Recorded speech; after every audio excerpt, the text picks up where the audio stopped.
but European football is showing otherwise. Last year, 2 Spanish teams made the Champions League semi-finals, and this year, Italian football took 3 teams to the quarters. European football is more competitive than what it seems and what the majority are saying, especially the English clubs. In his words, they believe their league is the strongest and most exciting in the world, but in Europe, they come up against competitive sides. Basically saying the English Premier League is not the best. It's not as good as they think it is. Well, this has been how do I put it now? A longer-ranging conversation. It's a conversation that has always gone on and on and on, and I believe will still continue to go.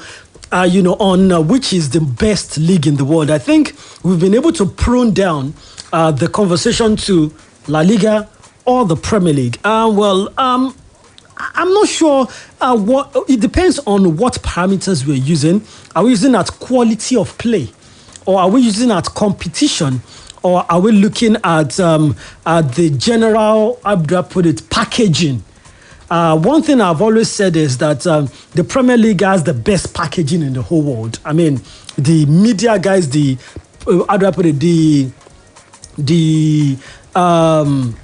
PR guys for the Premier League are doing an amazing job. The Premier League, they keep coming with, ideas upon ideas. I mean, even when we thought, maybe things may just be about, football on the pitch, they came up with the FPL that on its own has become a huge deal for people. They keep coming out. I mean, I know that I'm not sure how well they were able to prosecute it. I know that La Liga also attempted something like, a fantasy league for the La Liga. I'm not sure if they were able to pull it off. I know there is a fantasy league for the Champions League also, although it's not as pronounced as the FPL. So there is a lot that goes into the Premier League organization, the paparazzi of the Premier League, the build-ups, the involvement of former, stars. I watch La Liga a lot. You hardly see a former footballer, come and analyze football in the studio. But in the Premier League, it has become the norm. It has become like the standard that it must be former footballers. Sometimes a familiar face captures your interest. Before now, honestly, I hardly watched halftime football, analysis. But when you see those players that you are familiar with, when you see Ian Wright, when you see they just introduced the son, Sean Wright-Phillips, now when you see Michael Owen, when you see Owen Agris, when you see Paul Scholes, coming to analyze, you want to, it strikes a chord, it's a familiar face. You want to hear what they got to say. You want to hear what these guys are. So they have introduced so many things into the Premier League that has made it, Adwa says, the most valuable. But then when it comes to quality of play, football as it should be played on the field, when it comes to 11 players on the field doing football things, honestly, I would also agree that the Premier League is not really the best. Tactically and football play-wise, I don't think the Premier League is the best. Yes, they've got the best packaging, but then in that case, I think I'll still go with the La Liga. In terms of football quality? Yeah, football quality, the quality of the game, I think I'll still go with the La Liga. La Liga has the better quality than the Premier League. On Gabon, man. Wow. I think they have the better quality, although this season has not presented that. The La Liga has been shambolic this season. So I wouldn't just rate. So now that we have the Italian Serie A presenting 3 teams in the quarterfinals of the Champions League, do you also say that Italian Serie A perhaps has the better quality of football? No. I think that's just a flash in the pan. Look, there would always be that season where it just happens that way. I think there was also that season where England produced 3 semi-finalists. There was Tottenham Hotspur, there was Liverpool, and there was Manchester City, I think, and eventually it was Tottenham Hotspur and Liverpool that played the final. And also in the Europa League that same season, Arsenal and Chelsea, made it into the final. So there will always be that, I call it a freak season. There will always be that freak season. By the way, something good has just happened to some rivals. Aston Villa just took the lead. But then there'll always be that freak season where something freaky just happened. But at the end of the day, when it comes down to the quality I think I'll take the La Liga. But then our listeners can tell me what they think. I mean, but I always pick the La Liga. Just so you know, that was coming from a man who has seen the best of both worlds. In terms, I'm speaking about Ancelotti now. He's been in the Premier League. He's coached. Well, I wouldn't call Everton one of the biggest sides, but yeah, he's been at Chelsea. But then he's been in the Premier League. He's been in the Premier League. He's probably the most qualified to say this, because I think he has gone through all the top 5 leagues. He has coached in the Premier League, he has coached in the German Bundesliga, he has coached in the Serie A, he has coached in the La Liga, he has coached PSG in the French Ligue 1. So he has gone around the top 5 leagues, and I believe he knows what he's saying. Perhaps the La Liga has to invest more in... Or maybe also because he coached in the Premier League, one of the smaller teams, whom the quality cannot really show through. True, yeah. Yeah, maybe La Liga should also invest in... doing something presentable like the Premier League has done in terms of the commercial, I think they really need the commercial and marketing aspects. Perhaps it could, appeal to more people. But hey, that was the words of Carlo Ancelotti, and one of the things that jumped at me during the course of the week. And then to the games real quick, before we talk about the ones for this weekend, we had Chelsea going away to Real Madrid. They lost 2-0. Chilwell getting a red card. Lampard believes magic can happen at Stamford Bridge. Of course, when Chelsea won in 2012, it was a member of that squad that stunned Bayern Munich at the Allianz Arena.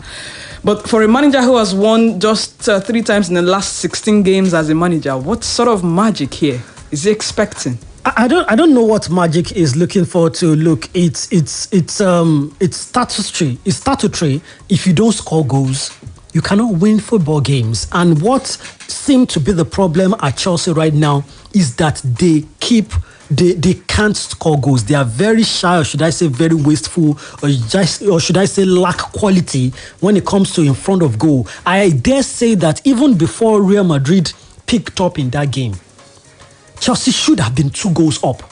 If only they had attackers who would take their chances. I mean, I belong to a group, and on that night, I think it was Wednesday night, I put on that group that, look, Real Madrid did not even have to leave Gear 1. And that's the reason why they did not score more than 2 goals in that game. They didn't leave Gear 1 in that game. That was not a brilliant Real Madrid performance by any standard. In fact, I dare say that the performance Real Madrid put into the game on Tuesday, or was it Wednesday, was not better than the performance they put into the Villarreal game that earned them a loss at home. Real Madrid were not spectacular on the night. The only thing Real Madrid had over Chelsea was that they had attackers who would take their chances when it was presented. How many real clear-cut chances did Real Madrid create in that game? But it was the difference between the two sides. So I don't know the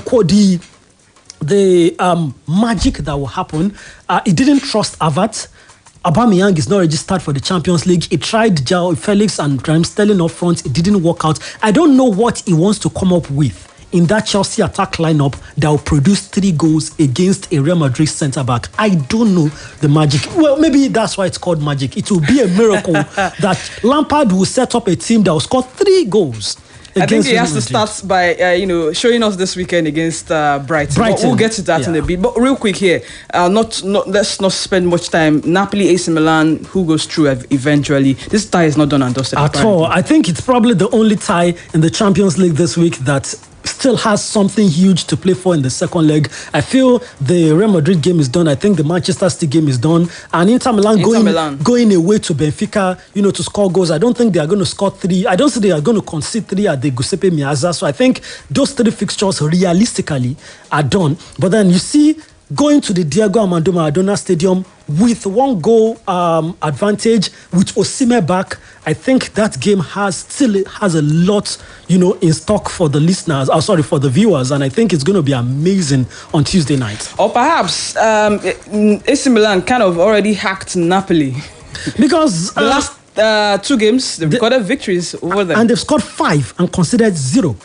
We can also say something. What has been how do I put it? What has been familiar to the 2 games is that they have also lacked their top striker, Victor Osimhen. But I have to say that, look, the striker cannot come and defend for you. The striker will only score goals up front. So in that light, Osimhen, they've missed Osimhen, but also they've shipped in 5 goals in the last 2 meetings with AC Milan. Spalletti has got to fix that. He's got to fix whatever it is in the Napoli defense that cannot hold the AC Milan attack. I think that is the real problem, because even if Osimhen scored a hat-trick and they concede 2, it's still the same. It's gone. So they need to keep it very compact at the back, and then we can start talking about them overturning that result. Okay, the top scorers in the Champions League, Erling Haaland has 11 goals, 1 assist. He's played 7 games. Mo Salah has 8 goals, 2 assists, played 8 games. Kylian Mbappe has 7 goals, 3 assists in 8 games. Vinicius Junior 6 goals, 4 assists in 9 games. João Maria of Benfica 6 goals, 2 assists in 9 games as well. And also in the Europa League, some of the fixtures that we saw at during the course of the week, I think the biggest one has to be Manchester United and Sevilla. What a result that was for Manchester United. I think I want you to go into this so that we can talk about it in relation to what the issues United are going through at the moment in terms of the injuries. But Juventus Sporting Lisbon 1-0 away victory for them. 1-1 between Union Saint-Galois and Bayer Leverkusen, and Feyenoord also taking a 1-0 victory over Roma. I'm really surprised about that one as well. This actually, Feyenoord have been amazing this season. They are actually sitting top of the Eredivisie table right now, ahead of Ajax, ahead of PSV Eindhoven, and AZ Alkmaar and others. So Feyenoord have been amazing this season. If you remember also, I think they made it also to the final of the was it the Europa League or the Conference League last season? I think it was the Europa League, I'm not sure, the Conference League. They made it to the final of one of the European tournaments last season. So they have been amazing. And I'm not surprised. And also early in that game, both Paulo Dybala and Tammy Abraham got injured, which was instrumental. But the fact is this, all those 4 quarterfinal games, none of them is done. None of them is done. So there is still a big thing to fight for. A lot can change in that game. Okay, Marcus Rashford lead the goal scorers in the Europa League. 6 goals, 1 assist from 8 games. Victor Boniface, Union Saint-Galois, has 6 goals, 1 assist from 9. Santiago Gimenez from Feyenoord has 5 goals, 0 assists from 8 games. Victor Oliveira from Sporting Braga has 4 goals, 1 assist from 5 games played. That's just a quick look at things that happened during the course of the week in terms of Champions League and Europa League. And straight to the games that we're having today or this weekend, starting from the Premier League. Now I have to start with Manchester United. Femighty. Lisandro Martinez is out for the rest of the season with a fractured foot. Rafael Varane is centre-back partnership is also sustained an injury that's going to take him out for a few weeks. Don't know how long. Victor Lindelof, Harry Maguire, they are the likely options to fill in. Maybe not bad options. They're actually not good enough options. I dare say that the reasons for these injuries are because these players have played too many games. I'm not sure if I should blame Ten Hag for it or if I should just put it down to the fact that the backups have not been stepping up to the plate. I mean, Lisandro Martinez has started every game in the last 4 games for Manchester United. He's the only left-footed centre-back in the team. And, for example, in the last game he played when Manchester United lost to Newcastle, during the midweek, he started again. During the weekend, Rafael Varane was rested. Harry Maguire came in. He was the one who partnered Maguire in the game during last weekend where they won to, I'm not sure, I've forgotten the name of the team now. But then in the Europa League again, he started again. I mean, you can't use a player like that. So I think it's a big miss for Lisandro Martinez, the only left-footed centre-back in the team, which means that whatever happens, Manchester United will have to revert to what happened last season where you play a right-footed player in the left centre-back position, which doesn't really go well. And then, of course, Manchester United, we're not sure yet how long Varane will be out, but Manchester United could be left with Magalov, what Manchester United fans call Magalov, Maguire and Lindelof. And it's exactly what was wrong with Manchester United defense last season. The combination of Maguire and Lindelof, who do not complement each other in any way.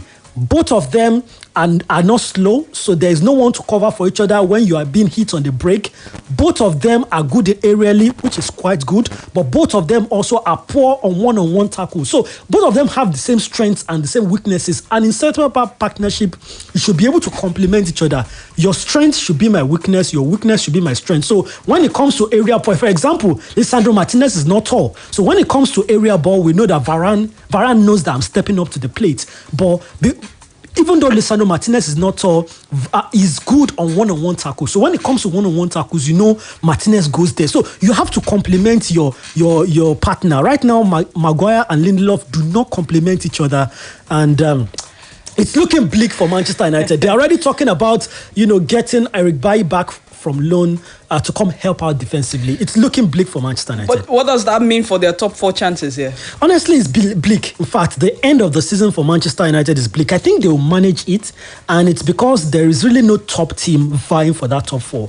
I mean, right now, there are still 2 spots basically open for the taking. I don't think they will do badly as to miss out on the 2 spots. Maybe they will not finish third behind Manchester City and Arsenal, or Arsenal and Manchester City, depending on how it ends. But then, maybe they will sneak into the top 4 if they were against a high-flying Chelsea or an informed Liverpool. I would have said that top 4 would be impossible. But they are coming against a first-timer Newcastle United, Brighton over Albion, a first-timer Brighton over Albion, and a very inconsistent Tottenham Hotspur. I think they can manage that. But I think getting the better of Manchester City in the FA Cup, whichever way it is, whether semi-final or in the final, I think they can start forgetting about that. And even the Europa League, Juventus are waiting in the semi-finals. Even if they get past Sevilla. Even if they get past Sevilla, I think they can start taking their mind off that and just focusing on the Premier League now. Remember, Rashford is out injured as well. Same with Luke Shaw. Luke Shaw is a hamstring injury. We don't know how long it's going to take before he returns as well. I mean, troubles there for Ten Hag. But United has already won a trophy, so perhaps that could make for a good season already for them. And their neighbour in the blue part of Manchester, that's Manchester City, Pep Guardiola, the boss says sometimes having a very, very busy schedule could be beneficial in the title race. In his words, when it's a game every 3-4 days, we're in rhythm, incredible focus, it helps us. I mean, it's this point of the season that is saying this. I remember towards the early part of the season, he's complaining about fixture congestion, playing 3-4 games in the space of a week is too much. But now that it's in the title run in, he's relishing it. We are in the mind game era. We are in the mind game time now. This is where you bring all the mind games into the fore. And I think that's what Pep Guardiola is doing. That's what he has been doing for the last couple of weeks now. His last press conference last weekend before this, he talked about the fact that this was the part of the season that he loved so much at the end of the season where everything is at stake. It's almost like trying to tell Mikel Arteta that, look, I've been here before. I know how to survive title runs. I know how to navigate this better than you. So it's mind game. And I believe psyching up his team, telling them that because they have fixture congestion also, they are still in 3 tournaments this season, just like Manchester United, and they're in a title race unlike Manchester United. So it's even more pressure on them. It's trying to tell his players that, look, we are not disadvantaged. We are advantaged. We get to play more than the others. We get to be more match fit than the others. But at the end of the day, it's the body, and it's always tell. Remember, we're live on Facebook. You can join us there, and do share the link as well to your friends. You can leave your comments on our Facebook fan page. We'll take calls later on the show. To the Premier League fixtures this weekend, the first one of the day is on already. Any updates from there apart from Aston Villa getting... No other updates. Aston Villa took the lead early in the game in the 11th minute. Jacob Ramsey took that lead, assisted by Oli Watkins. It's now 28 minutes on the clock, and it's still 1-0 to Aston Villa. Some Tottenham Hotspur fans and some Manchester United fans would probably happy about that. Very happy about that. Okay, and after that game, we'll have Chelsea at home to Brighton. Frank Lampard back in the dugout in the Premier League against an high-flying Yeah, I mean, you can describe Brighton as high-flying, but for a team that is finding it hard to find the back of the net against a team that looks very solid, what are Chelsea's chances here, particularly Frank Lampard? Well, it's a dicey one, actually, and it's a this is a career-defining week for Frank Lampard because he's back in charge of Chelsea now. He didn't do too well, in his first stint in charge. Now he's back. He has played 2 games already, and he has recorded 2 losses. If he loses to Brighton today, that will be 3 games, 3 losses, and it's already looking like he may not win and not qualify against Real Madrid, during the week. So it may be unfavorable result in his first game, in the first 4 games in charge of Chelsea, and that will be difficult. So I think he faces a dilemma today of should he focus on this and get his first win, because sometimes the first win in a new era does a lot for confidence and for belief. So does he put everything into this and chase that first win like their season depends on it, or does he think a little bit about the 3 goals that they have to score at Stamford Bridge on Tuesday night and make some changes to the team? Whichever way, Brighton is static. They only have one focus this season. Top 4. I don't think they are very keen on the FA Cup this season. Top 4. The FA Cup doesn't even end them with Champions League play. So they are one focus this season, and that is top 4. They have players who are shining like a million star. Mitoma, the new young boy Evan Ferguson, scoring very well. McAllister, Solimarch, everyone is contributing, and of course Moses Saicedo is strong in the midfield and all that, the defenses, and they've got a new goalkeeper now, Jason Steele, who was the second choice according to reports. De Zerbi likes his ball distribution better than Robert Sanchez. So Robert Sanchez is on the bench now. So everything looks like they are well in their own way. It's going to be difficult for Chelsea, but also this could be the beginning of good things for Chelsea if they can just... I just imagine that is the caveat. If Chelsea can just get this win, what it will do for their confidence. What it would do for their confidence, perhaps it would, be the start of this special thing that Frank Lampard has been talking about happening at Stamford Bridge. I also have Everton against Fulham, Tottenham at home to Bournemouth, and Manchester City against Leicester City. I mean, City have an easy run of game in terms of the title challenge than Arsenal, but they have their game today, and Arsenal get to play against West Ham tomorrow. Could be a potential problem. Mikel Arteta playing against his former manager in David Moyes. That's coming up at 2 p.m. Nigerian time tomorrow. We also have Nottingham Forest at home to Manchester United, and Leeds on Monday will be hosting Liverpool. That's some fixtures right there in the Premier League. And straight to the La Liga, there are some games for us to also look forward to. We have Villarreal against Valladolid, Athletic Bilbao against Real Sociedad. Real Madrid are going away to Cadiz. Maybe they will try to rewrite the wrongs from last weekend, losing at home to Villarreal, and also taking confidence from that victory over Chelsea in the Champions League, while we have Getafe against Barcelona. Barcelona couldn't capitalize on the sleep of Real Madrid last weekend. They didn't really need to, although it was a very disappointing game, but they didn't really need to. The title race is practically done. I don't think there is anything that would change the course of the title race. I don't even think Real Madrid are even trying to change the course of the title race in the Spanish La Liga anymore. I think everyone in the league has given up on who will win the Spanish La Liga. But Madrid should have Atletico Madrid should have them on the top of their mind, because they're just 2 points ahead of them. Yeah, definitely. Well, I'm not sure if it would be too insultive for Real Madrid. What would be? Let me pose this question to you, Blessing. Which would be better? Real Madrid finishing second behind, a Barcelona, and and that's the only thing they get for the season, or maybe they get also the Copa del Rey, or Barcelona, Real Madrid finishing third behind and Barcelona winning the Champions League.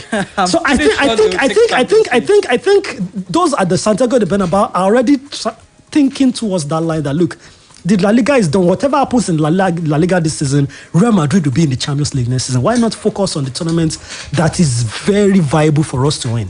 Which is always where they tend to do very well. And it's also well. Their strong point, Okay, well, later today in the Italian Serie A, Napoli against Verona. Of course, Victor Osimhen is back in that one, and one of the reasons why we're keeping an eye on I wouldn't advise they start him, though. Yes. I would advise that he plays a part so that he'll be match fit for the AC Milan game. Important one, yes. But I would advise that they let him be fresh. They don't pull too much out of him against Hellas Verona's. Okay, because the title race also, just like Barcelona, is done and dusted in Italy.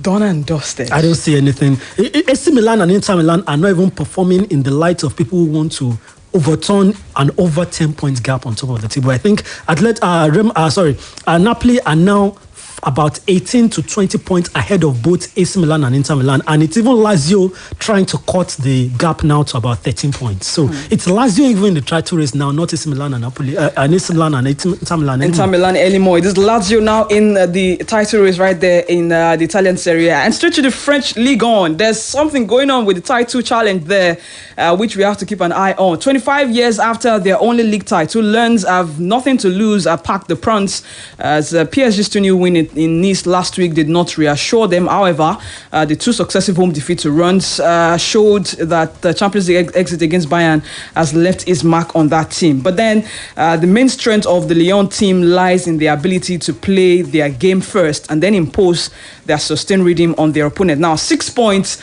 separates PSG and Lens here. I'm even surprised Lens are in the title race here. I thought Marseille would shoulder the responsibility there of trying to challenge PSG. But it is Lens at this point. 6 points. A victory for PSG would mean 9 points gap. It would mean it is 3 points gap, which means Lens have the mathematical chance of winning or catching up PSG and of course eventually winning the league title. It is pressure on PSG or pressure on Lens here? Well, I think it's pressure on PSG, and it's because PSG is the title contender, the title favourites that have been performing badly. I think in their last 5 games, they've lost at least 4 out of their last 5 games in all tournaments, if I may add. Lens is the underdog. That was probably nowhere. I mean, Lens got promoted back into the French Ligue 1 like 2 seasons ago. So Lens is the underdog here, trying to punch above their weight. They don't have anything to lose. I don't think it will make any headlines if PSG defeats Lens at the Parc des Princes tonight. But it will be a huge headline in the French Ligue 1 if Lens beats PSG, because already this season, PSG have lost at the Parc des Princes to Lyon, I think to Marseille, and to... I'm not sure the third team, but they have lost 3 games at the Parc des Princes. So if they lose to Lens tonight too, there is a title race on the charge. And the truth is this, Lens are more motivated to be in a title race right now than PSG. The general demeanor of the PSG player is that the season is over. The Champions League is the priority. We don't have the Champions League. Most of the players there have won the French Ligue 1, and it doesn't thrill them. It doesn't freak them to win another French Ligue 1 title. So most of the attitude of the PSG players are those of giving up, like, let's just ride out this season and let's start again next season. While for Lens, it may be a record-breaking season for their club to win the French Ligue 1 and beat PSG in the title race. So the pressure totally is on PSG. Tonight, I'm not sure what will happen, but then I think whatever happens, personally, I'm tipping Lens, actually. And also, I must tell you that Lens have not lost to PSG in their last 4 to 5 encounters. There's been a couple of draws, and the first leg of this same encounter this season ended 3-1 in favor of Lens. So, okay, are you seeing our comments on Facebook, Femighty? You have been torn into shreds here. I mean, they're really talking about La Liga. They're really coming for me. I'm seeing them, and I'm wondering. Perhaps you should get on our Facebook fan page right now. You see the comments there. What we started the show with was the comments made by Carlo Ancelotti. I mean, he's seen the best of both worlds, being in the in the Premier League, being in the La Liga as well, and then he says that he doesn't believe that Premier League has the best league. Well, Femighty seems to agree with him that La Liga was better, but guys are tearing into Femighty on our Facebook fan page. Okay, I would get to the comments in a bit and also take the calls as regards that. But before we conclude with the German Bundesliga and move straight to the MPFL, because we have interviews lined up and waiting, we also have the German Bundesliga. That's just some games that we're having. I'm not sure there's so much from that angle as well. Bayern Munich against Hoffenheim. I think the big question is how Bayern Munich move forward from what happened between Mane and Sané, and of course the defeat to PSG. Well, I like how Thomas Tuchel put practically an end to it yesterday, although I am still not happy about how the case was handled. As far as I'm concerned, it was a case of 2 fighting. Yeah, one may have taken it, far above how it should be taken, but the fact is something was also said that no one, it's not a word that we can use on air, but it was reported that an abusive word was used that, triggered... Like a black man shouldn't be saying that to another black man. Exactly. So a racist word was used that triggered that reaction from Mane. Yeah. And it feels like no one is talking about it. It feels like Sané is not even going to be punished for it. But then I like how Thomas Tuchel put an end to all because there were already talks about does he have a future at Bayern and all that. And he has said, look, I know Mane's character. I knew him from when he was in England. He's a cool guy. Something happened. The punishment for it is 1 game suspension. and a financial fine, and after that is it. Mane is back in the team and is a regular player, for Bayern Munich as usual. I think he did well in putting an end to that. But personally, I don't like how it has been handled. And also, for today, I think this game wouldn't be the focus per se. I think the focus is how to, in the same Allianz Arena on, is it Tuesday now or Wednesday? Against Manchester City. Score 4 goals, 4 unreplied goals against Erling Braut Haaland. So his focus should be on that, not on this game. I don't think much. Seeing that Dortmund are breathing down his neck. 2 points. 2 points. But see, one thing, going away to Stuttgart. But one thing is this. Bayern will always be in charge of the German Bundesliga. I think if you were to pull more of your focus right now, I think you should pull it more on the Champions League if you can. I think the Bayern Bundesliga, like I like to call it, is already in the kitty for Bayern Munich. Already in the kitty for Bayern Munich. The words of Femighty there. Do you agree with him? Get on our Facebook fan page. Let's get talking. And straight to the MPFL we go. Match day 14, round of 14 games, fixtures in the MPFL, and the biggest game of the weekend. That's because the IMC have said so. I should say they've designated the Remo Stars versus Bendel Insurance as the fixture of prime interest fixture for the weekend, and that's because the Remo Stars, they say Remo Stars is a legacy side. The Bendel Insurance, they are the only team that is yet to taste defeat this season. And it's one of the IMC say they are pulling all stops to ensure that it goes without hitches and also lives up to its billing as the clash of the top dogs. According to Davis Oumi, who is the head of operations of the IMC, he already described the tie as a meeting of two model teams in the MPFL in terms of their management approach and performance. Okay, I have joining me right now the media officer of Bendel Insurance. I'm talking about Kenny Osage. You're live on Splash 105.5 FM in Ibadan. It's great to have you on the show. Good afternoon. Yeah, good afternoon, my brother, and good afternoon to Ibadan football lovers. My name is Kehinde Osabiede. Okay, sorry, I apologize for mispronouncing the surname. But all the same, it's great to have you join us on the show. We want to talk about Bendel Insurance. I mean, the way you've taken the league by surprise this season, a newly promoted side. Who would have thought that at this stage of the season, they will still remain the only unbeaten team? What's the secret to that? Well, let me give it to God first. As I've always said, glory be to God. Nobody gave us a chance. Nobody expected us to get to this level, especially after the Dozy, MPFL Dozy pre-season tournament where Shooting Stars brushed us aside by 3 goals to nothing, and the Iba also coming to beat us 4-3. So everybody wrote us off. About today, we are where we are, invisible. Invisible, indeed. But was that your goal coming into the season, a newly promoted side? Was that the goal? Shooting straight to the top of the table? As a matter of fact, let me not talk too much, because the truth of the matter is we didn't expect to get to where we are now. Yes, we were expected to remain in the league. We were working hard, preparing the team, at least a good team. I can play good football, but remain in the league, then work harder to begin to pursue league title and maybe continental bets.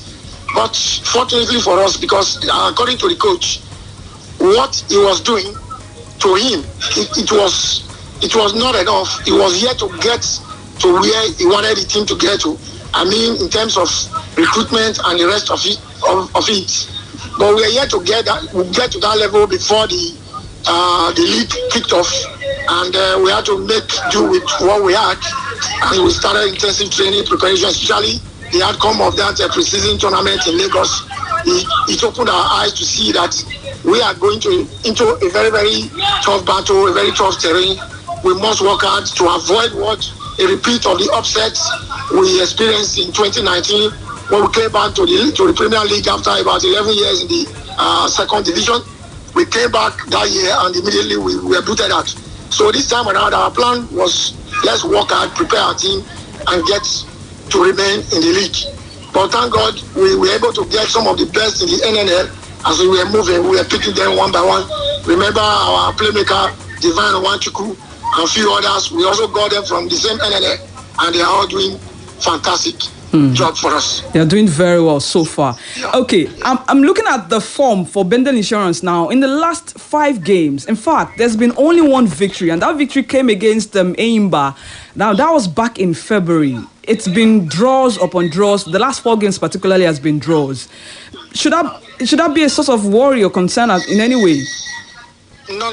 We are not bothered by that, and we are not moved, because football is not mathematics. We won first leg, doesn't mean the revised fixture you also win at all costs. No, football is not like that. Like I said before, some persons we are expecting that people like Eimba will come to Benin and beat us there, or we struggle to get a draw at home. Then we go back there, forget about it. You know what that means? Forget about it. It's sure victory for them. But God gave it to us. We won them in Benin, and going to their place, return leg. That means they are going to prepare better. Maybe it was a mistake on their part. They underrated us, and now we got there.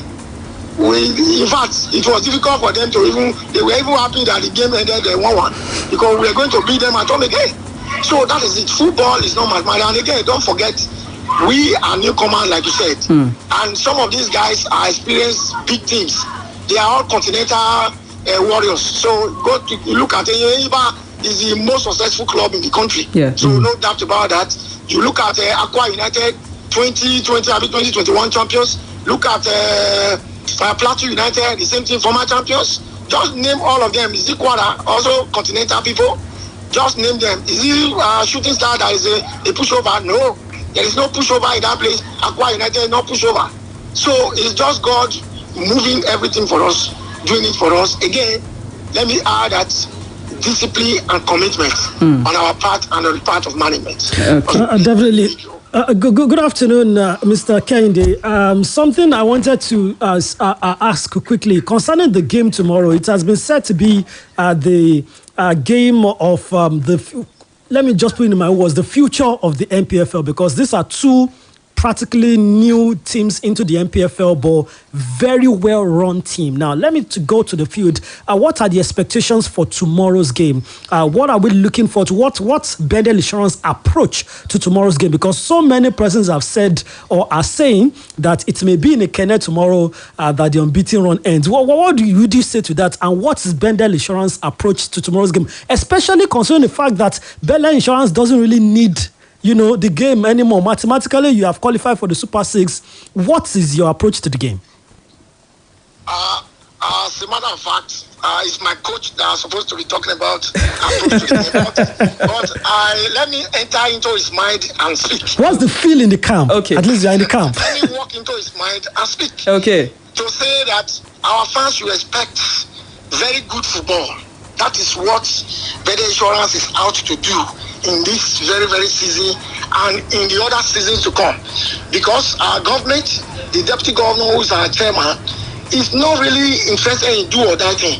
What is interested in is to have a very good team and play good football, develop our youth, those that are coming, let insurance be kind of model that young guys that have trying to run away from the country, run away from the state, things are difficult. Oh, I cannot do this, I cannot do that. So they will not have option. Let me play football and be like Divine Wanchuku. Let me play football and be like Amas. Let me play football and be like this and that. That is what we are thinking about. And we're also raising teams under 13, under 15 now. We have under 15 in Kenya now.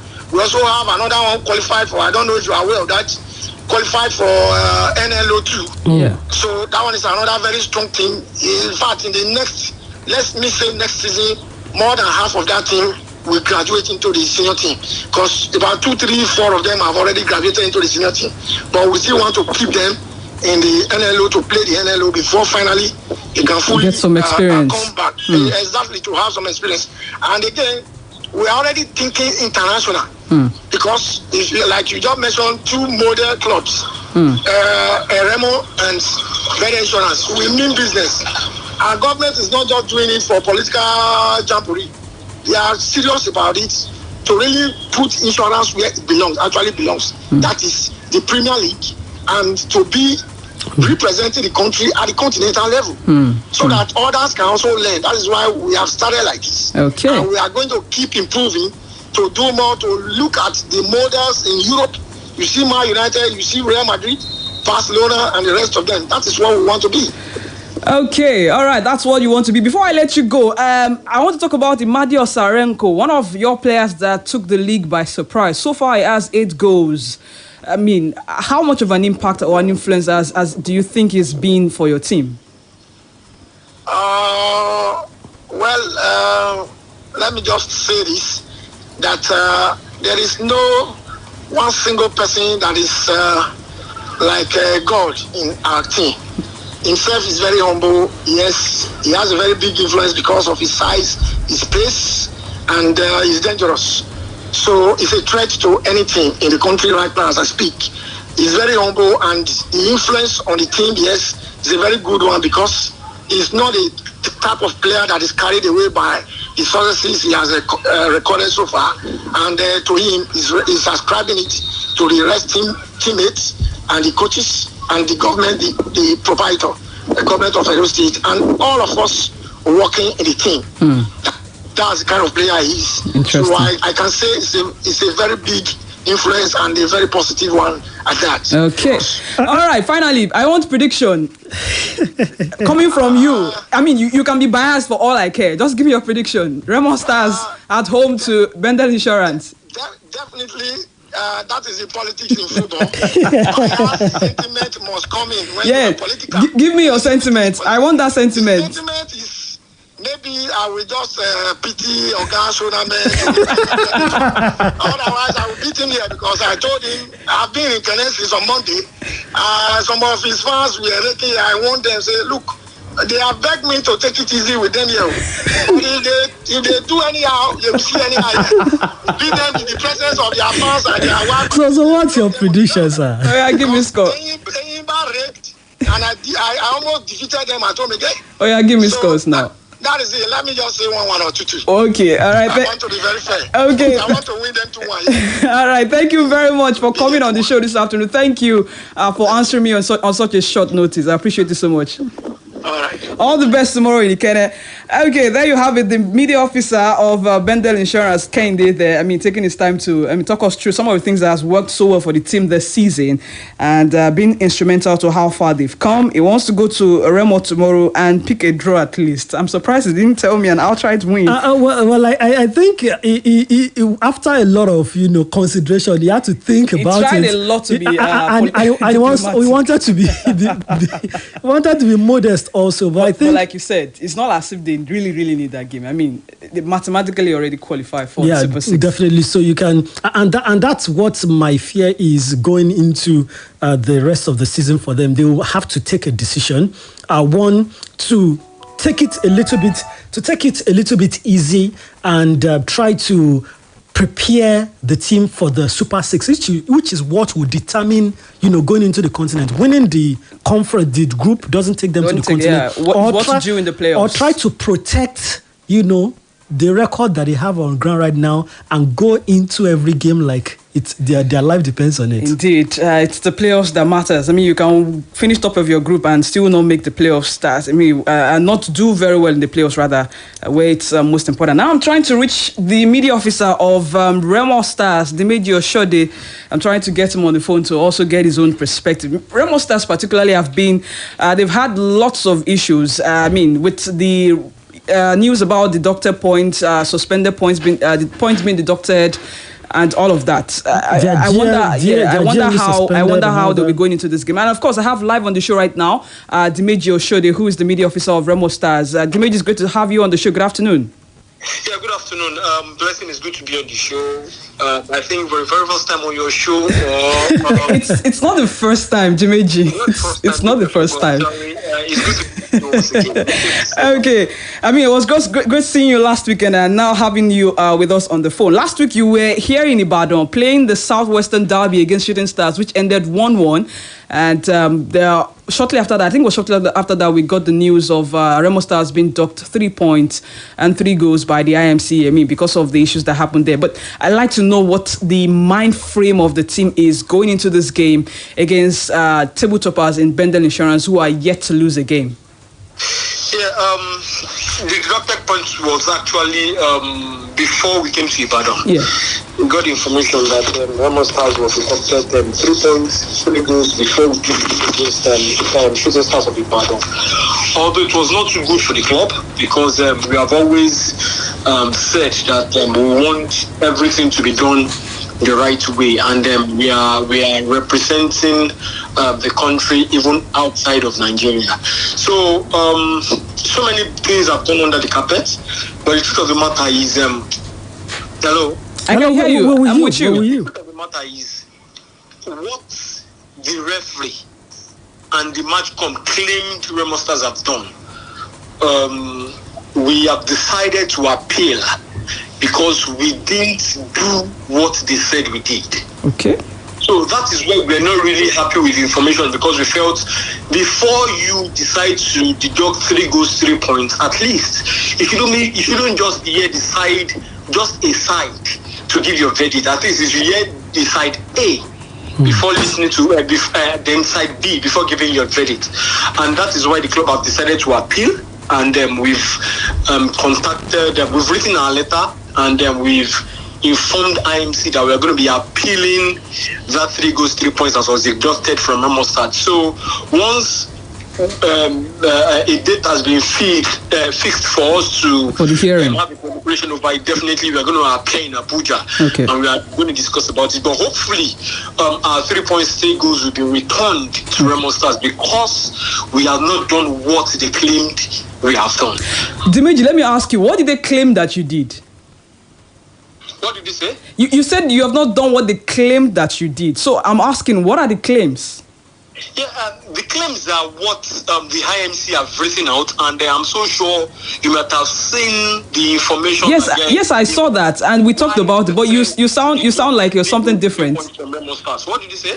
Yeah, I actually saw the report, the statement by the IMC, but you sounded like the claims are quite different from what we saw online. That's why I'm asking. Yeah, they were even they were hidden information that. How will I put it? They were hidden information that was delivered to IMC. Permit me to use that word. I don't want to say it was initially done against the club, no.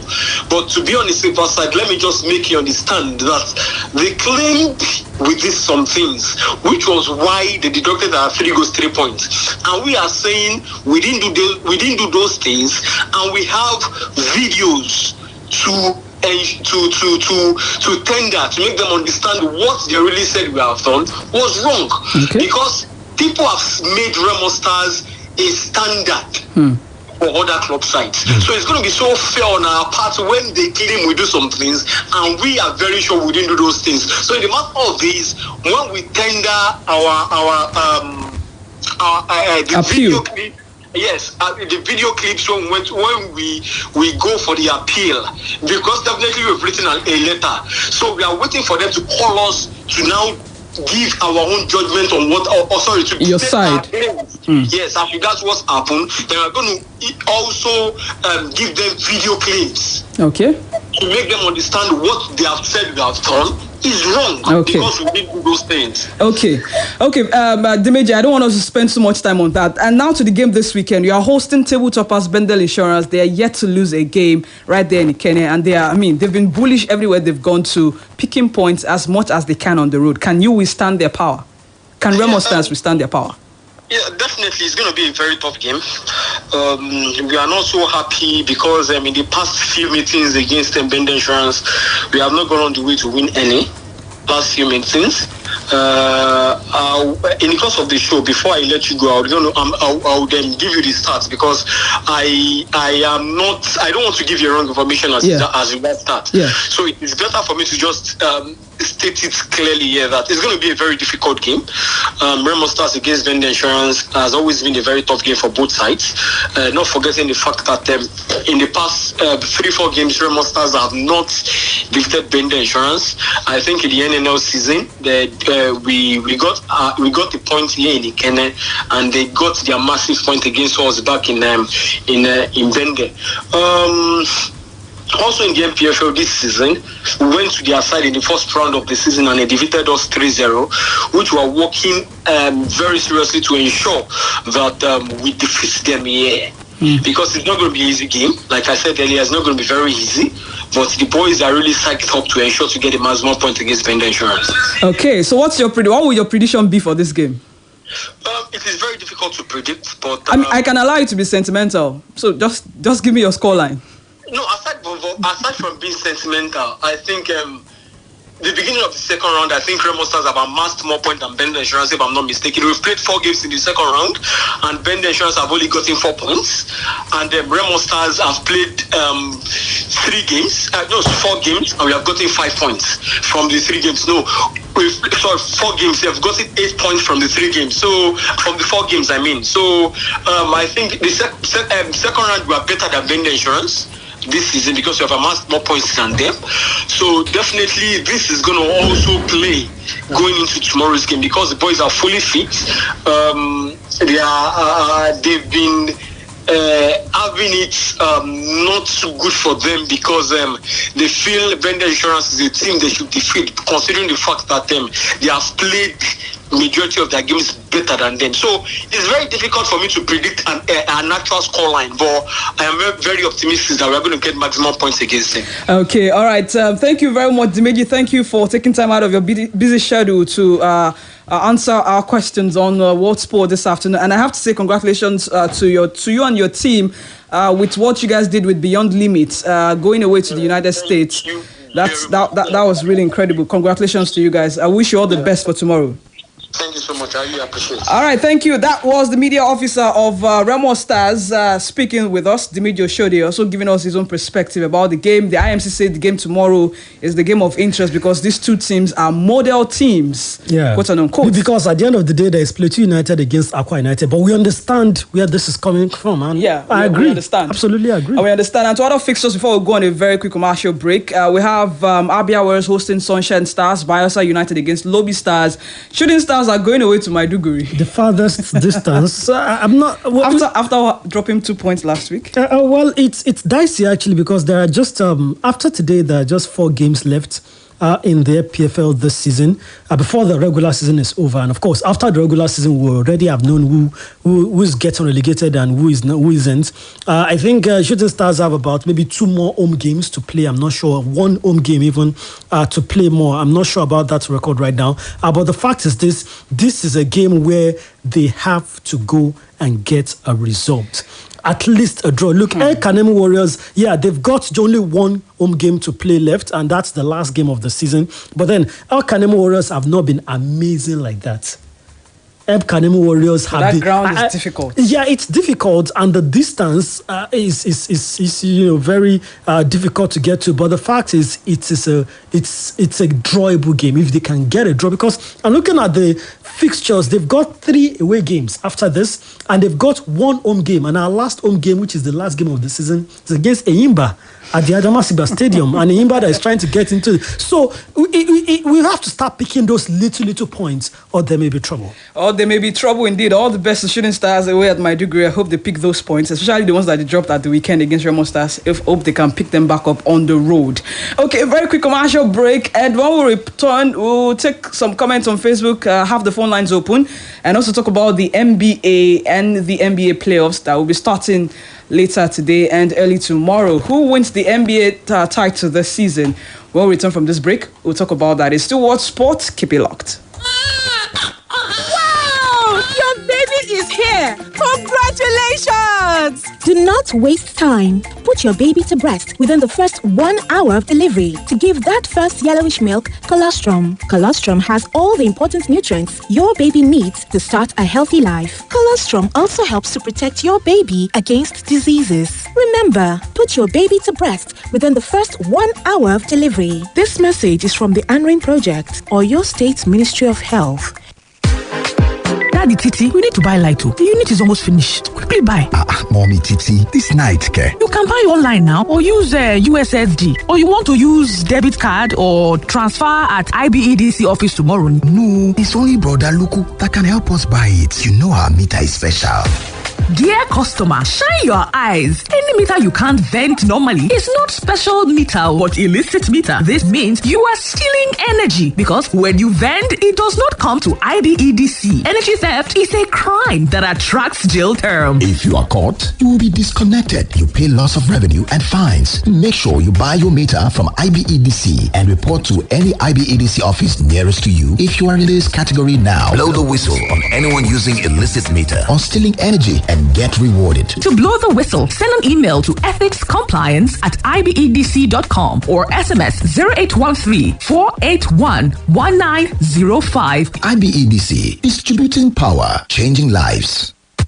Can you just be the best performance? Thank you. In person?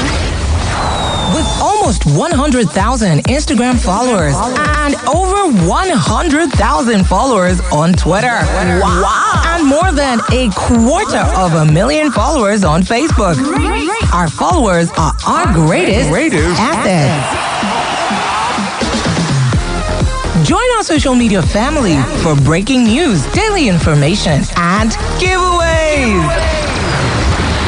On Instagram and Twitter at Splash FM 1055. On Facebook at www.facebook.com/Splash FM 105.5.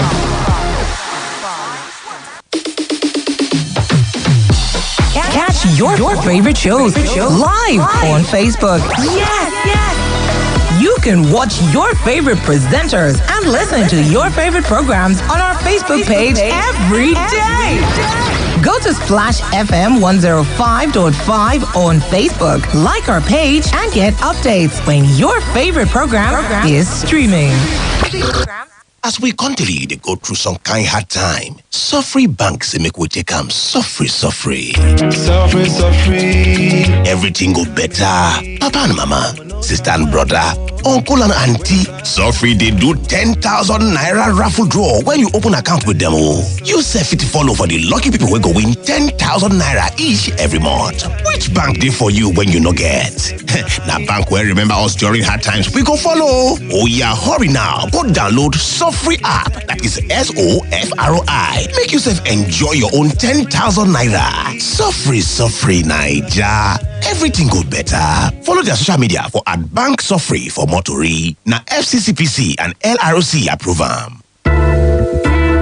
Are you in need of a nice and comfortable, fully furnished hostel accommodation in the University of Ibadan? Or are you in search of a place for seminars and executive trainings? Look no further.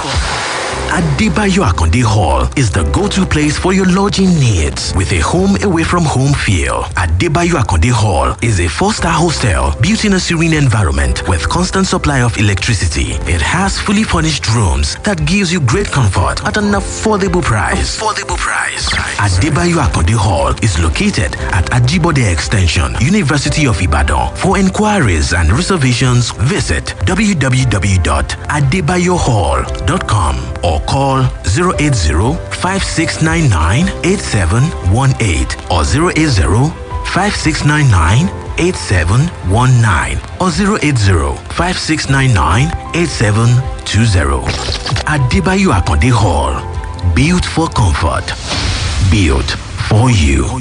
àti ṣí o àti ń ta o ṣọ́ọ̀bù alálùbáríkà tèmi dire ultra modern market Gbági market extension Golden Bricks Realty and Investment Limited. Àjọṣepọ̀ pẹ̀lú ìjọba ìpínlẹ̀ Ọ̀yọ́ tó ti ṣàṣeyọrí tó lórin. Tèmídìrí Ultra Modern Market and Shopping Mall. Ọjà Agbági tuntun phase 2. Wẹ́mà Ìwó Road Ìbàdàn. Àti ń tàwọn shops yẹn báyìí o. Bẹ́ẹ̀ lọ́jà títà ti bẹ̀rẹ̀ ń bẹ̀ ní pẹ́rẹ́. Ẹ fẹ́ ra aṣọ ńláńlá. Àǹkárá lẹ́sìn gíní báàgì àti bàtà. Ṣọ́ọ̀bù tẹ́tí lè rọ oúnjẹ wa ń bẹ pẹ̀lú. Ìjọba ló allocate ẹ̀. Ààbò tó gbogbo ń bẹ ń bẹ tọ̀sán tó rú. Wọ́n gbẹ́ bọ́ ò síbẹ̀. Wọ́n tún kọ́lé ìgbọ̀nsẹ̀. Bẹ́ẹ̀ ni láti ti yípo bẹ̀. Ó tóbi ó pọ̀ ó fẹ̀. Ó yẹ ṣẹ̀ṣẹ̀ fẹ́ rẹ́ǹtì ní abẹ́ fẹ́ ra ṣọ́ọ̀bù. Èyí náà jẹ́ tètè lọ gba fọ́ọ̀mù báyìí. The Ministry of Trade and Investment room 56 Secretariat Ìbàdàn. Wọ́n àlàyé lẹ́kùnrẹ́rẹ́. Ẹ pè 0802-883-4320. 0802-883-4320. Àrètí yín lọ́jà Tèmídìrí Gbági tuntun ìlú Ìbàdàn. Latest cool easy life business and service technology app. We don't bring comfort for people. Na Botinga app, your multi-service platform where you fit order sharp for any service provider, market or anything where you need online. Just download Botinga app. Come begin the order for any professional service and when you want. You fit order for taxi ride or any services like fashion designer, hairdresser, mechanic, barber, painter, photographer, dry cleaner, carpenter, makeup artist, plus others them on top Botinga app. And you will be service provider. You fit register your service and take and connect to more customers for better sales enjoyment. You fit render your service with your own private motorcar as driver. To dey make extra money, just download Botinga provider on top Google Play Store and Apple Store today. Make people begin the order for your services anytime from anywhere. With Botinga, everything done dey easy. No be for mouth. This one na easy life. For more tori, visit www.botinga.com or we office wey dey for former MTN office opposite Methodist Church, Bodija, Ibadan, Tolontolo 0810-934-6512. Botinga app, service and business comforts. Splash FM 105.5. BBC Premier League update from the home of Premier League football. Hello from Colm Harrison at the BBC Sports Centre. Manchester United have been dealt a blow with the news that Lisandro Martinez will miss the rest of the season after fracturing a metatarsal bone in his foot. He sustained the injury during United's 2-2 draw with Sevilla in the Europa League on Thursday. Rafael Varane also picked up an injury and he's expected to be out for a few weeks. There are 7 games in the Premier League on Saturday, including second-place Manchester City against second-from-bottom Leicester City. A win for Manchester City would take them to within 3 points of the leaders Arsenal, whom they play later this month. That makes City many people's favourites for the title, but not their manager Pep Guardiola. The reality is 6 points behind. Nobody guarantee we're going to win our games in hand. That is the best team in the world making the build-up. The best team is Brighton. There's no team better to make the process to bring the keeper the ball to the last quarter. There's no team better in modern football right now. And Arsenal at home, the draw points, so no guarantee actually anything. The reality today, the table are 6 points behind. If you want to be draw, or be tight, or be close, you have to win our games. Meanwhile, a victory for Leicester might take them out of the relegation zone if other results go their way this weekend. The game at Manchester City is their first under new manager Dean Smith, who thinks they can avoid relegation. I looked at the squad, I looked at the fixtures, and I felt that there were games there to be won. There were points there to grab where we can actually climb out of the bottom 3. It's probably a season that I've not seen before in the Premier League, where 9 teams have all been involved at one stage. It's certainly not insurmountable to getting out of the trouble that we're in. For more football news from the BBC, go to bbc.com/football. BBC Premier League update from the home of Premier League football.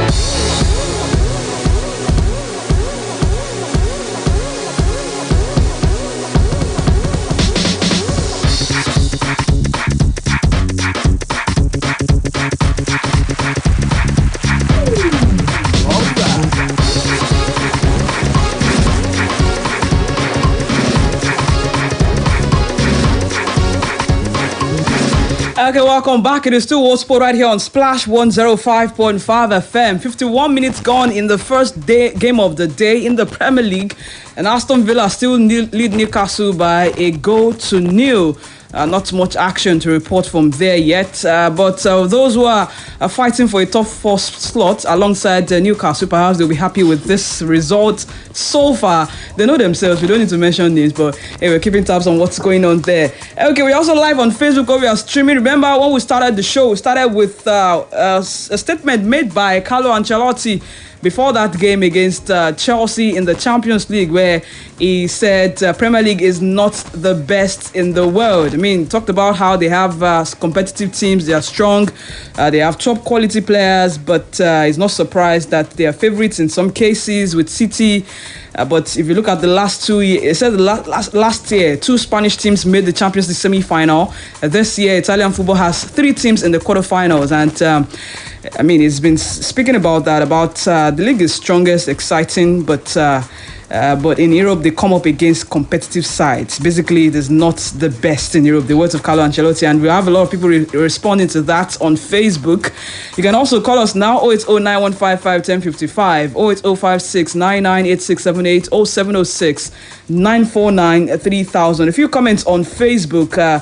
Imafo Jepita, thank you very much. Thank you for dropping by on the show. Shegun Afolabi will see you. Tokwe Larry Bello says, I think the Premier League is the most competitive league in Europe, at least. The La Liga has always been about Real Madrid and Barcelona, with Atletico always lurking around to cause upsets. The Bundesliga is all about Bayern and Dortmund playing the second fiddle. I understand my argument can be defeated easily now because of the bullying exploits. He said bullying exploits of Manchester City of the past 5 or so weeks. But I think we can all agree that the Premier League has the most investment, financial in particular in Europe. It shows in the level of competition in the league. Players now want to play in England rather than Spain or Italy as it used to be 10 years ago. That is from Tokwe Bello. Thank you very much for that. Okeke Ogbuchigoze says, Femighty, you said La Liga is the best league. How? Is it because of the players over there or the quality of the teams? La Liga has just 3 top clubs, unlike Premier League that has over 6. Thank you for that. Yetoma Kinsley says, good afternoon, Blessed and Femighty. Premier League is only the richest and the most competitive league, but Spain plays the most tactical game. Nigerian League and the Premier League, I don't know which is more competitive. Now that is wicked. What do you mean by that? Okay, Samuel Femi Adediro says Bayern Farmers League. I think he's talking about the Bundesliga there. Adedeji Basit Adewale says tactically and technically La Liga is the best league and better than Premier League, but commercial wise and competitively the Premier League is better than La Liga, but Premier League in the world. Absolutely. Hello, good afternoon. Hello. Hello, good afternoon. What's your name? My name is Sheni from UI. Sheni, did you say Sheni? Sheyi. Okay, Sheyi called us some weeks ago. Yeah, it's great to have you back. Welcome, Sheyi. Yeah, it was a long time ago. Yes, it was a long time ago, and I think about 2 months or 3 months ago. But it's great to have you anyway. Yeah, it's glad to be back. Okay, yeah, it's good to have you back. So, what's on your mind this afternoon, Sheyi? The Premier League is the best league in the world, and nobody can change that, no matter what Ancelotti says. Why? Why do you think that? We don't see the action. It's the Premier League teams that brings the action to the Champions League. Premier League players bring the action to the World Cup. Premier League players bring the action to anywhere they go. Who remembers only, in fact, top clubs from other leagues, they just for PSG. As opposed to expect them when we have 2 of the best players in the world. Bayern Munich, they always winning their league. Real Madrid always winning their league, and then Barcelona. So interesting. But in the Premier League, you see from no of Brighton, do you expect them there? No. Do you expect Brentford there too? Brentford came and was destroying teams, beating Manchester City, Arsenal, Liverpool. They made a major upset. Top clubs in Europe, in the Premier League. You are telling me that the Spanish La Liga is better? You must be joking. Okay, Sheyi, thank you very much. I mean, you must be joking. Sheyi, I see your offer is still up. I don't know if you're willing to take that now that you're on break. Are you willing to take that?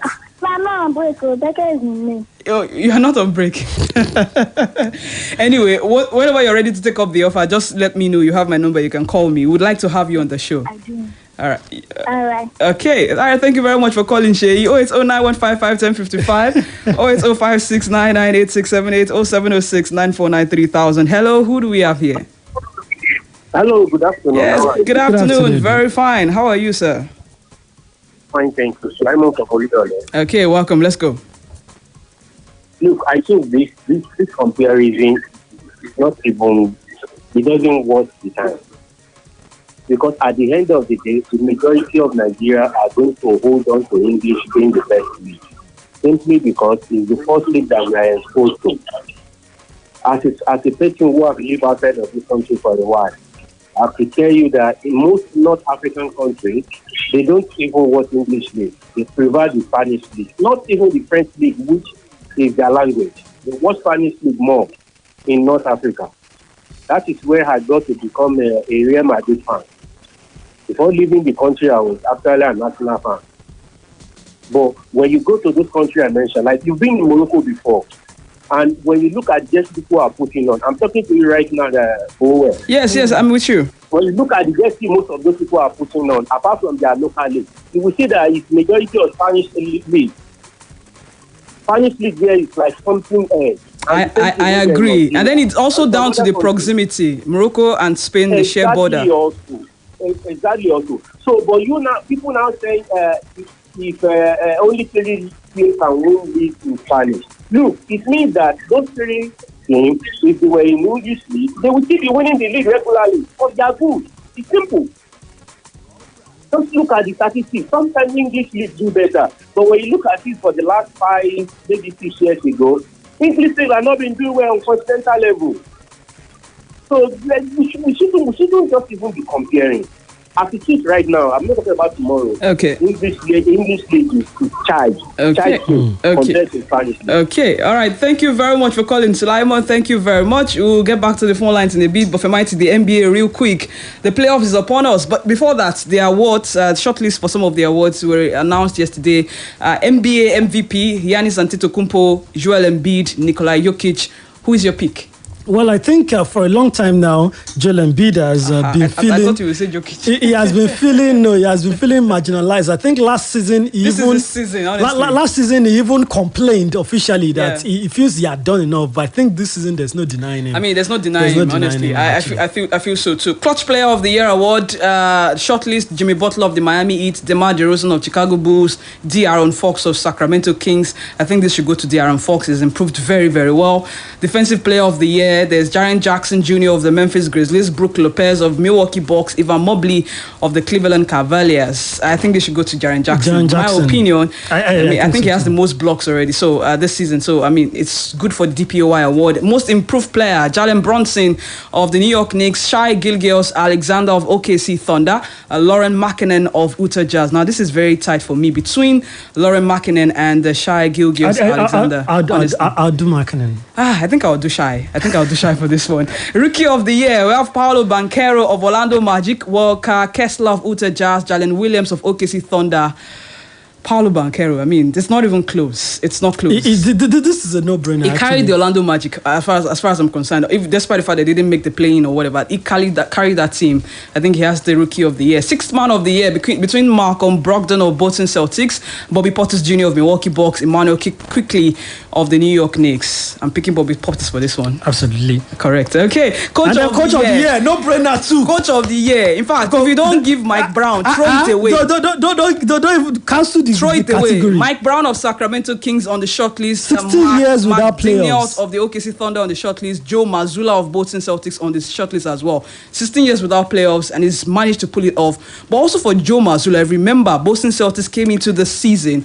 He was not supposed to be the head coach. He was the assistant. Ime Udoka. He was supposed to be the assistant, and coming into a job he had never done before. He was not expecting to do. And he maintained the standard. Absolutely. But Mike Brown. We kept saying this season, Celtics are not missing Ime Udoka, and now that his one season ban is over, I wait to see what the decision will be. Actually, I wait to see what if Celtics will have him back, or he will be allowed to sign with other teams who might need his services. Exactly, because it looks like they're fine. And for Mike Brown, I mean, no brainer. One thing I just like about this category is that the normal Doc Rivers, the normal names are not on this list this time. We've got new New faces. New as the faces, case may be. brewing up, and that's amazing. Okay, and just the early hours of this morning, we had Miami Heat making the 8th and final playoff spot there after beating. They defeated the Bulls. We also Chicago had Bulls. We also had OKC losing to Minnesota Timberwolves, which means that Timberwolves picked the final slot there for the playoffs in the Western Conference. But I just need your predictions real quick from IT. Denver Nuggets and the Timberwolves. I think the Nuggets. In how many games? Well, no analysis. Okay. In how many games? Well, I think Denver Nuggets in about 5 game stops. Okay, Nuggets in 5. The Suns and Clippers. Phoenix Suns and Clippers. I think Clippers can. I think Clippers, although it will drag. Clippers against Phoenix Suns with Kevin Durant. Well, okay. Now that they've got now that I think I'll do Suns, but it's gonna be in how many games? I think 6. Okay, Suns in 6. It says Sacramento Kings and Golden State Warriors. That's I think that's straightforward. I think Golden State was in. I think it may stretch to 5. To 5 games. Yeah, okay, Golden State in 5. Grizzlies and Lakers. Grizzlies straight up. Lakers were serious. How many games? It may go to 7 games, but I think Grizzlies is. Okay, in the Eastern Conference, Milwaukee Bucks and Miami Heat. Milwaukee Bucks straight up. How many games? Can even be 4, 7, but let's just say max 5. I'll be disappointed for a team that went through play-ins and had to. I'll be disappointed if it's more than 5. Okay, Bucks in 5. It says Cleveland Cavaliers and New York Knicks. Cavs in 4-5. Pick stay only now. Okay, 6. Cavs in 6. It says Philadelphia 76ers, Brooklyn Nets. Brooklyn Nets might go on, Jerry. 76ers. 76ers in how many games? In about 5 games. In 5 games. And Boston Celtics against Atlanta Hawks. I'll do Celtics. Even though my head says, but I'll do Celtics. Celtics in 7. In 7. Okay, don't worry. We'll leave the remaining part of the prediction till when we have seen the semi-finalists. Hello, who do we have here? Hello. Hello. Hello. It's not ready. It's not ready for us. Oh, it's 091551055. 08056998678. 0706 949 3000. You can take 1 or 2 calls before we wrap up the show today. Remember, some of the things people have been responding to, the comments made by Carlo Ancelotti, and of course the way Femighty has approached someone said Manchester United are now officially out of the top 4. Well, do you really think so? Well, maybe not. Hello. Hello, blessing. Good afternoon. Good afternoon. Okay, welcome, sir. Good afternoon. Let's come back home. I'm suspecting some. It appears with shooting stars, the Oracle is losing its potential. But I'm just suspecting. But by the time they come back from prognosis, I will be able to confirm to you that the Oracle maybe has lost his potential, because this is not Benga Ogunbote that we used to know. You may not agree with me, but I don't like the way shooting star is struggling. Okay. No. All right. It's not. This is not the way it should be. Okay. Thank you. All right. Thank you very much for calling. It's not the way to be. It says 08091551055. One more call, and we leave the show. 08056998678. 0706 949 3000. Samuel Femighty on Facebook says the Premier League, the overhyped league in the world. That's his words, not mine. Hello.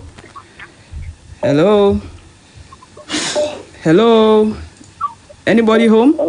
Hello, what's your name? Hello. Okay, sorry. We don't have time. We have to leave, but maybe just one more. When you call, please ensure to speak to the microphone. Hello.